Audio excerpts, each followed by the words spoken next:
It started with a letter. A certified letter from a bank I'd never done business with, landing on my doorstep on a Tuesday afternoon. The paper felt thick and expensive, the kind that means business. It was a letter congratulating me on my new $500,000 loan. I just stared at my name, typed above an address I didn't recognize. Then I looked at the signature on the document inside, a clumsy, almost pathetic imitation of my own. And then it hit me, a realization so sharp and sudden it felt like a physical blow. While I was working double shifts to save for a tiny condo, my family, my mother, my father, my golden boy brother, was celebrating. They were toasting with champagne I couldn't afford in a house I didn't know they owned. They were celebrating the end of their financial troubles and the catastrophic start of mine. That single piece of paper wasn't just a notice of debt, it was a declaration of war. They had built their shiny new world on my ruin, and in that moment, staring at the sloppy forgery of my name, I decided I would be the one to tear it all down. They thought I'd break.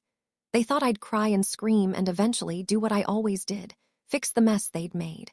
They had no idea the person they knew, the dutiful daughter, the responsible sister, died that afternoon, and the woman who took her place. She didn't believe in forgiveness. She believed in consequences. In my family, we had a simple, unspoken rule. I was the workhorse and they were the winner's circle. It had always been that way. I started working at 16 not for a car, but because the power was about to get shut off. I put my college dreams on hold for a 2-year degree so I could get to work faster, all because my brother, Jason, just had to go to a private university out of state. "He has so much potential," my mother would always say, her hand on his shoulder. "We can't hold him back." I was never seen as having potential. I just had a purpose, to make their dreams happen. For years, I told myself it was love, that this is what good daughters do. I'd cover a bill here, lend them a few hundred there for a car repair that never seemed to get done. Lend was a running joke, because we all knew I was never getting that money back. I was a project manager for a construction firm. It was a demanding job, but it paid just enough to keep my head above water and apparently to keep their entire fraudulent lifestyle afloat. I lived in a small apartment, drove a 10-year-old car, and tracked every single penny. I thought I was building a future, a quiet, stable life, free from the constant financial panic I grew up in. The first clue that something was seriously wrong wasn't a letter, it was a laugh. I'd called my dad about a weird email I got about a credit inquiry. He was way too casual about it. "Oh, probably just junk mail, honey. You know how these companies are." But in the background, I heard my mom and Jason laughing. It wasn't just a happy laugh, it was giddy, unrestrained. It was the sound of people who just won the lottery. I remember my stomach tightening. Why were they so happy when just last week my dad was telling me they might need help with the mortgage? Then came the Instagram posts. Jason, who'd been finding himself for a decade working part-time, was suddenly posing with a brand new car, a sleek black sedan that cost more than my entire life savings. The caption, "Hard work pays off, blessed hustle." My mother commented with a string of hearts. I texted her, "Where did Jason get money for a new car?" The reply was instant. "He's been saving, we're so proud."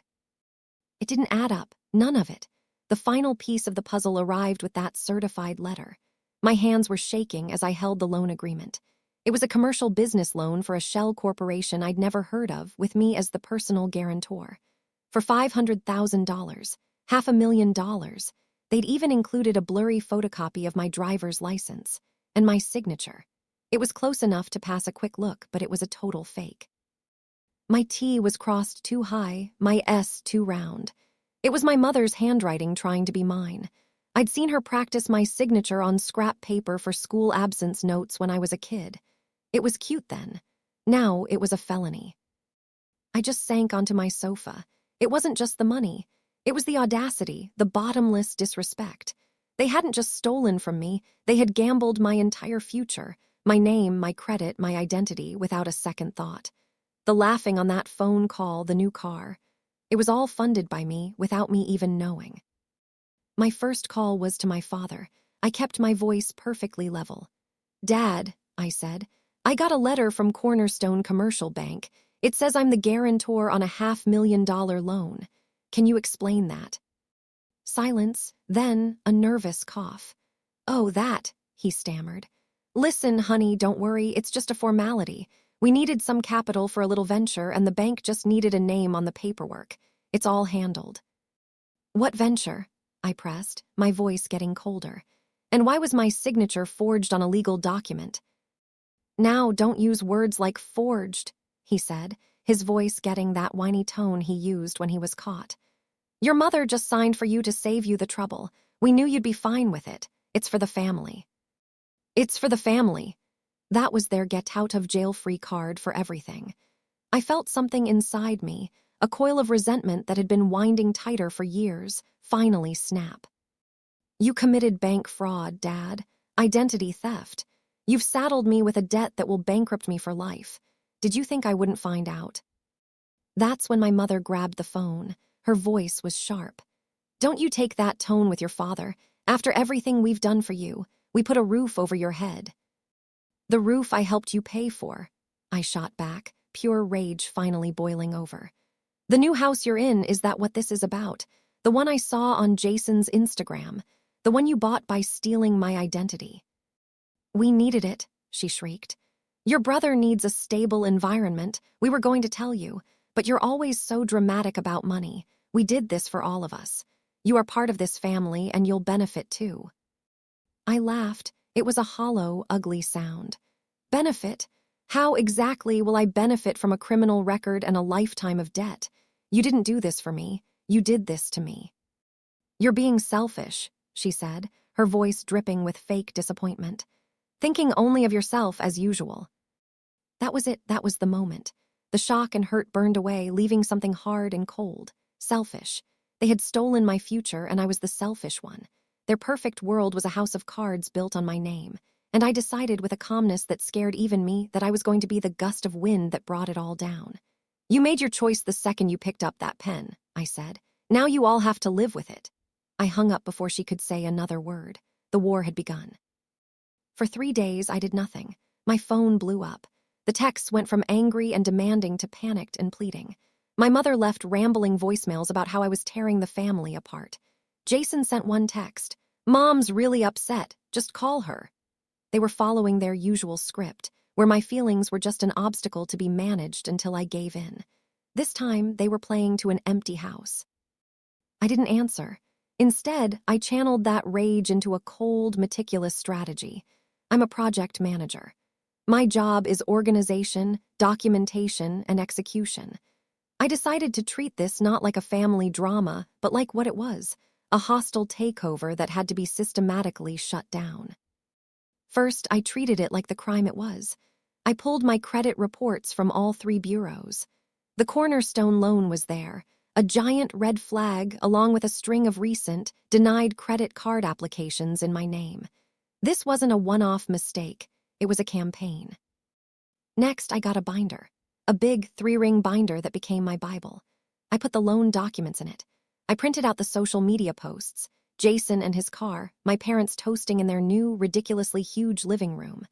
A quick search of county property records confirmed it. They'd bought the house 2 months ago with the Shell Corporation listed on my loan as the buyer. My father was the director, my mother the secretary, and I was the unknowing key that unlocked the vault. My second step was getting a lawyer, not a family lawyer. I found a firm that specialized in financial fraud and white-collar crime. I walked into the office of Arthur Vance, a former prosecutor with eyes that saw right through you. I didn't cry. I just laid the binder on his desk and walked him through the timeline, the evidence, the forgery. He listened, his face unreadable. When I finished, he closed the binder. They didn't just forge your name on a loan, he said. They committed bank fraud, wire fraud, and aggravated identity theft. We aren't talking about a civil dispute. We're talking about multiple federal felonies, the kind that come with mandatory prison time. He explained the first move wasn't to sue them, but to report the fraud to the bank. Banks take fraud very seriously. They have whole departments of ex-cops and forensic accountants to investigate it. They would launch their own investigation, which would almost certainly get kicked up to the authorities. Are you prepared for the consequences of this? Arthur asked, his gaze steady. For your family, once this ball starts rolling, you can't stop it. The bank and likely the FBI will take over. Your parents could go to prison. I thought of my mother calling me selfish, my father's pathetic excuses, my brother posing with that car. They weren't concerned about the consequences for me, I said, my voice flat. I'm just returning the favor. I want to report the crime. Arthur nodded slowly, a faint smile on his lips. Very well, let's get to work. We sent a formal, notarized letter to the head of fraud at Cornerstone Bank. It stated, very clearly, that I was a victim of identity theft and that the signature on the loan was a forgery.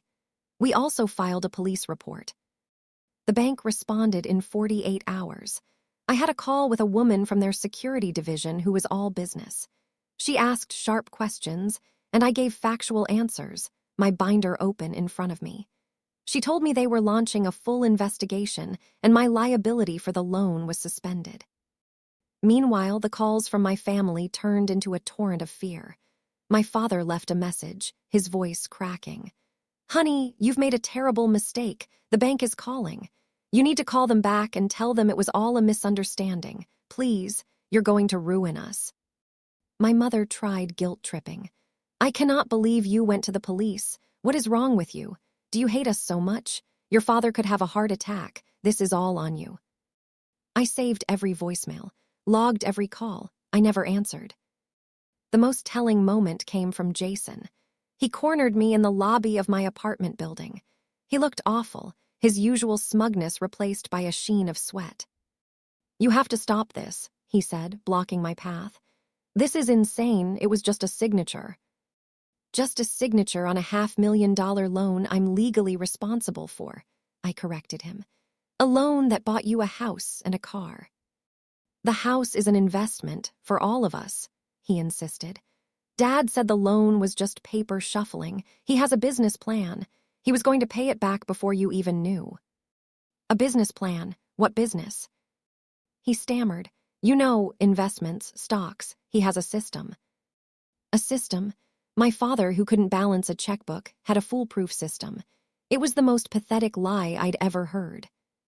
You're destroying our family, he said, his voice rising. For money. No, I said, stepping around him. This was never about the money. It's about respect. Something you, Mom, and Dad know nothing about. You thought I was your personal safety net to be used and abused. You thought I would just absorb this like everything else. You were wrong. I pushed the elevator button. You should probably get a lawyer, Jason. I have. As the doors closed on his stunned face, I felt a strange sense of peace. The storm was coming. I had aimed it right at their front door, and now all I had to do was wait. Their world didn't end with a bang. It ended with a series of quiet, official-looking envelopes. The first was a notice from Cornerstone Bank, freezing all assets tied to the loan. This meant the new house, Jason's car, and every dollar left in their accounts. The $500,000 was gone, locked in a legal deep freeze. I found out from my aunt, my mom's sister, who called me in a hushed, confused whisper. Your mother is a wreck. They can't access their money. The bank took the car. What on earth is happening? Mom and Dad committed bank fraud using my name, I said simply. I reported it. The authorities are handling it. I heard her sharp intake of breath. I felt a flash of pity, not for my parents, but for her, another person caught in the explosion. The bank's investigation was fast and brutal. Forensic experts confirmed the forgery. Transaction records showed the money going straight to the house, the car, and paying off my parents' and Jason's credit cards. The business plan was a total fantasy. The bank, having been defrauded, handed its entire file over to the FBI. That's when the men in suits showed up. My aunt called again, this time hysterical. Federal agents at their house. They had a warrant. They took computers, papers. They took your father in for questioning. This was the point of no return Arthur had warned me about. I sat on my couch, the same one I'd collapsed on just months before, and I felt nothing. No joy, no remorse, just a profound, empty finality. The charges were laid. Bank fraud, wire fraud, conspiracy, and aggravated identity theft. My mother and Jason were named as co-conspirators. Their perfect lives were over, replaced by a blur of legal fees and court dates. They had to sell their old house, the one I'd helped them save for years, just to pay the lawyers. The new house was seized by the bank. The final confrontation wasn't a showdown. It was a single voicemail from my mother, left late one night. Her voice was unrecognizable, stripped of all its usual fire. It was the voice of someone broken. I don't understand how you could do this to us," she whispered, sobbing.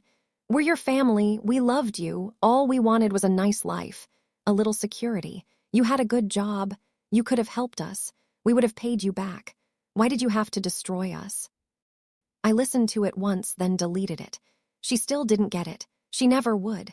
She couldn't see the difference between asking for help and committing a felony. In her world, her wants were more important than my future. They didn't love me, they loved what I could do for them. Her destruction was just the bill for her own choices finally coming due. In the end, facing an ironclad case, they all took plea deals. My father got 3 years in a minimum security federal prison. My mother got 5 years of probation and 2,000 hours of community service. Jason, with his good lawyer, got off with probation and a huge fine. They lost everything. As for me, the bank sent me a letter clearing me of all liability. My name was scrubbed from the loan. My credit was cleared. Legally, it was like it never happened. But it did. It changed me. The old me, the dutiful daughter, is gone for good. In her place is a woman who knows her own worth. A woman who understands that family is not an excuse for exploitation. A woman who learned that sometimes the most loving thing you can do for yourself is to walk away and let people drown in the mess they made. I never spoke to them again. A year later, I moved to a new city. I used the money I had been saving to finally buy that small condo I'd always dreamed of. It's quiet here, it's peaceful. Sometimes I think about them, but it's a fleeting thought. I don't feel anger anymore. I don't feel sadness. I just feel free. They forged my name for $500,000, but in doing so, they gave me something far more valuable, my own life. A life they can never touch again. They say revenge is a dish best served cold. Mine was served in a series of sterile legal documents. There was no screaming match, no tear-filled confession. Just the slow, grinding machine of justice. A machine I turned on and then walked away from. They built their own prison. I just handed them the key. The silence they left in my life was deafening at first, but now it's the sound of peace. The empty chair at holidays isn't a symbol of loss, but of liberation. They made their choice the moment they decided my future was a fair price for their comfort. I made mine the moment I decided to hold them accountable. So I have to ask you, was my response a justified act of self-preservation, or was it a cold revenge that went too far? Did they get what they deserved, or does family demand a level of forgiveness I just couldn't give? Let me know what you think in the comments. Your stories and perspectives are what make this community so powerful. And if you appreciate stories where justice, no matter how cold, is finally served, make sure to subscribe and hit that notification bell so you don't miss what's next. Thanks for listening.